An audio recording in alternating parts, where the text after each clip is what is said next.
Good morning, Ian Cooper here. Hope this finds you well, and I hope you enjoy the long Labor Day weekend. Markets are crumbling this morning as expected.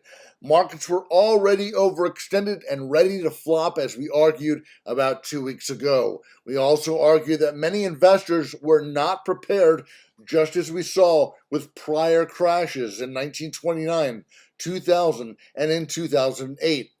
We also argued that a very cool VIX, or the volatility index, was far too complacent, which often gives way to fear. With that, we highlighted opportunity in the UVXY, the VXX, and the VIXY. In fact, we recommended buying a basket of these about 2 weeks ago. We also highlighted opportunity with the UVXY October 17, 2025 13 calls, which opened at 248 on August 18th. These calls now trade at 220. We're continuing to hold them as volatility just begins to spike again. We also highlighted opportunity in the VXX October 17, 2025 40 calls, which opened at 425 on August 18th.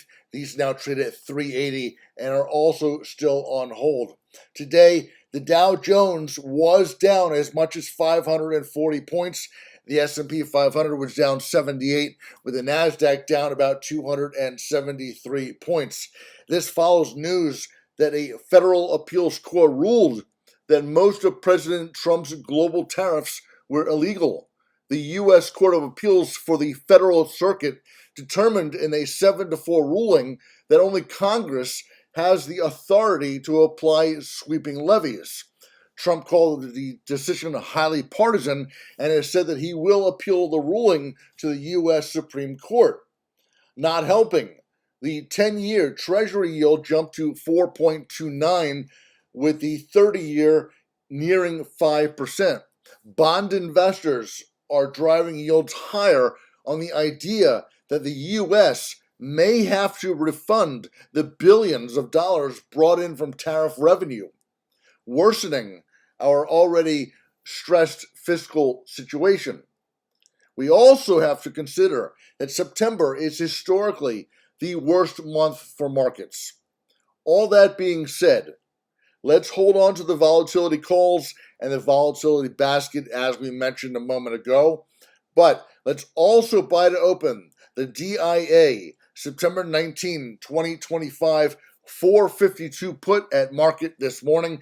As you can see on the chart on your screen right now, things could get uglier fast. Not only did the Dow Jones fail at overhead double top resistance, it's still significantly overbought on RSI MACD Williams percentage range. If we break below the 50-day moving average, the blue line, the index could test support at around 43,500 next, worst case scenario. We're going to jump back into markets to see exactly what's going on and try to identify even more opportunities for you. That's all I have for you at the moment. As always, if you have any questions, comments, or anything we can help with, reach out at any time. We're more than happy to help with that. With that, take good care, and we will speak again very soon. Thanks so much.